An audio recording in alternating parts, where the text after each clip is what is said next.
کہ آپ کو پتا ہے کہ رحیم خان میں 20 تاریخ سے ایک ایشو سٹینڈ ہوا ہے، جو کہ ایڈمنسٹریٹر بلدیہ اور میاں امتیاز صاحب کا MNA مسلم لیگ نون کے ضلعی جنرل سیکرٹری کے درمیان۔ اس بارے میں آج ہم آپ کے ساتھ کچھ معلومات شیئر کریں گے، کچھ آپ کے نوٹس میں بھی ہوں گی۔ ہمارے ساتھ موجود ہیں نیشنل پریس کلب کے صدر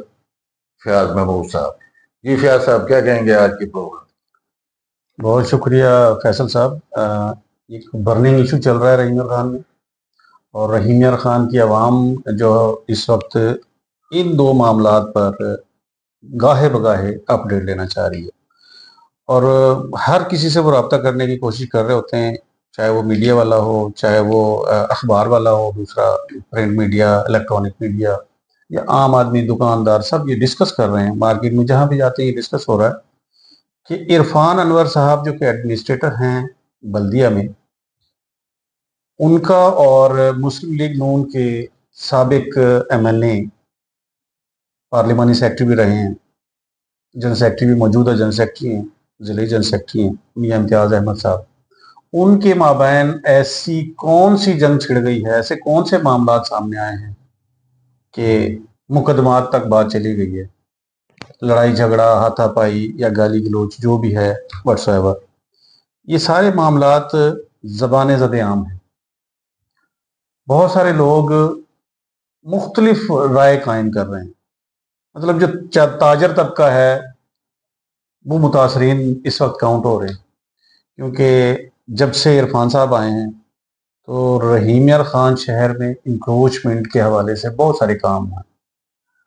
تاجر طبقہ پریشان بھی بہت ہوئے۔ اس حوالے سے جتنے بھی تاجر حضرات تھے ان لوگوں نے عرفان انور صاحب جو کہ ایڈمنسٹریٹر ہیں ان پر الزامات کی بوچھاڑ کر دی ہے، جبکہ کچھ عرصہ پہلے تک ایسی کوئی بات سامنے نہیں آئی تھی، ماں سوائے ایک وقوع کے، وہ بھی وحید سردار نامی جو ملازم ہے بلدیہ کا، اس کی جانب سے ایک ویڈیو وائرل ہوئی تھی جس میں وہ بیان دیا اس نے کہ جی جتنے کی رشوت لی جا رہی ہے، کلیکشن کی جا رہی ہے مارکیٹ میں سے، وہ تمام کی تمام جو ہے وہ عرفان انور صاحب کو دی جاتی ہے۔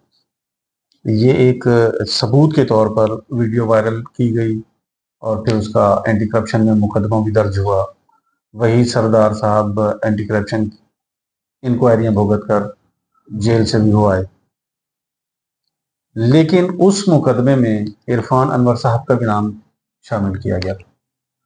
عرفان انور صاحب نے وہ نام اپنا نکلوا لیا، نہیں نکلوایا،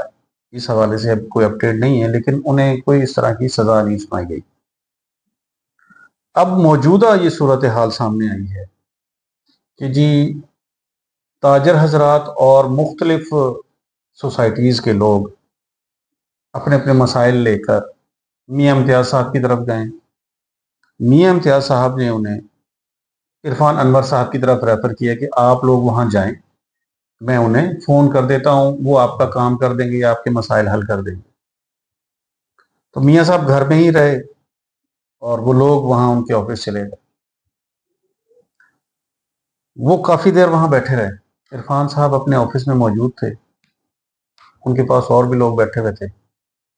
یہ لوگ بھی وہاں چلے گئے، جا کے انتظار کرنے لگ گئے کہ عرفان صاحب ایزی ہوں تو کوئی بات چیت ہو، کوئی اپنے مسائل ڈسکس کیے جائیں۔ اسی دوران کسی نے، جو تاجران طبقہ تھا ان میں سے کسی نے میاں صاحب کو فون کر دیا کہ جی عرفان صاحب بیٹھے ہوئے ہیں، لیکن ابھی تک حال احوال نہیں ہوا، کوئی بات چیت نہیں شروع کی۔ تو میاں امتیاز صاحب نے کہا کہ جی آپ ویٹ کریں، میں انہیں فون کر دیتا ہوں، تو وہ انشاءاللہ آپ کی بات سنیں گے اور آپ کا مسئلہ حل ہوگا۔ تو بقول میاں صاحب انہوں نے کہا کہ جی میں نے 5 یا 6 کالز کی ہیں عرفان صاحب کو، انہوں نے اسکرین شاٹ بھی بنا کے رکھے ہوئے ہیں کہ جی یہ ریکارڈ ہے کہ میں کال کرتا تھا اور وہ میری کال اٹینڈ نہیں کرتے تھے، کال اٹینڈ بھی نہیں کی، کوئی میسج بھی نہیں چھوڑا اور کال بیک بھی نہیں کی۔ مطلب یہ ایک ایسا رویہ ہے جو کسی بھی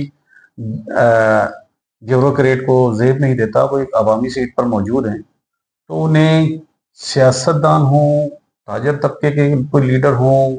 कोई भी वट्सएवर, कोई भी शख्सियत अगर उन्हें कोई कॉल कर रही है तो उनका फ़र्ज़ बनता है कि जब आप ईज़ी हो जाएं तो उन्हें लाजमी मैसेज करके बता दें या कॉल बैक कर लें। ये बद इखलाकी कहलाती है कि आपको कोई बार बार कॉल कर रहा हो, आप उसे अटेंड ना करें, मतलब है कि आपकी नज़र में उसकी कौड़ी वक़्त कौड़ी के बराबर है, बल्कि कौड़ी से भी कहीं गुजरी। तो ये तरीका अच्छा नहीं था, उनका रवैया अच्छा नहीं था, जिस पर मियां इम्तियाज साहब गुस्से में आ गए और उन्होंने कहा अच्छा ठीक है, आप लोग यहाँ बैठें तो मैं खुद आ रहा हूँ। जब वो वहाँ ऑफिस में गए तो मियां साहब खुद गए हैं वहाँ पे? मियां साहब खुद गए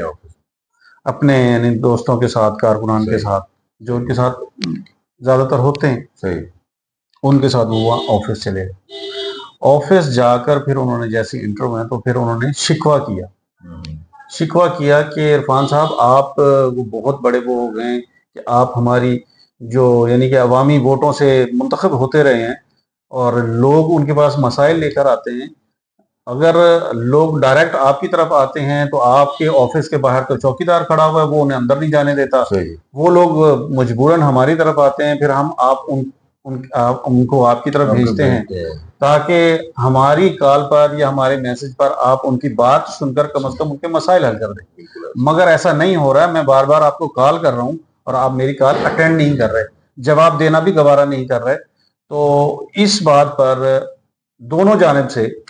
मतलब तल्ख कलामी जब हुई तो वो इरफान साहब भी सीखा हो गया, उन्होंने कहा जी मैं यहाँ पर मुलाजिम नहीं हूँ आपका कि मैं आपकी कॉल अटेंड करूँ, मैं बिजी बैठा हूँ, तो ये जरूरी नहीं है कि मैं हर बंदे की कॉल अटेंड करूँ। इस पर बात और मजीद बिगड़ गई। जाहिर है शख्सियत है, जिला रहीम खान की मानी जानी पहचानी शख्सियत है और वोट लेकर मुंतखब होते रहे हैं, अवामी वोटों से आते रहे हैं। एक चीज और भी सुनने में आई फयाज साहब कि वो हमें कहीं से सोर्सेज बता रहे थे कि वहां पर तलक कलामी के साथ साथ इरफान अनवर साहब ने मियां इम्तियाज साहब को ये भी कहा है कि आप मेरे ऑफिस से चले जाएं, ऐसी कोई बात? जी बिल्कुल, ये बात भी की उन्होंने और इस बात का सबूत खुद मियां इम्तियाज साहब ने अपनी जबान से भी दिया और उन्होंने जब प्रेस कॉन्फ्रेंस की तो उसमें वाज़ेह बताया कि जब मैंने उनसे जाके तल्ख कलामी की तो उन्होंने मुझे ये कहा कि आप मेरे ऑफिस से बाहर निकल जाएं, जिसके जवाब में उन्होंने कहा कि जी हम एक अवामी ऑफिस के अंदर मौजूद हैं, ये ऑफिस आपका जाती नहीं है, मलकियत नहीं है आपकी, यहाँ पर अवाम आती है अपने मसाइल लेकर, लिहाजा हम भी यहाँ हैं, हम इस ऑफिस से बाहर नहीं जाएंगे। तो ये मजीद यानी तल्ख कलामी के बाद फिर सुनने में आया, मैं वहां मौजूद नहीं था, लेकिन यह है कि बावसूख जराए ने ये बताया कि वहां पर बाकायदा हाथापाई हुई है और तोड़ फोड़ हुई है,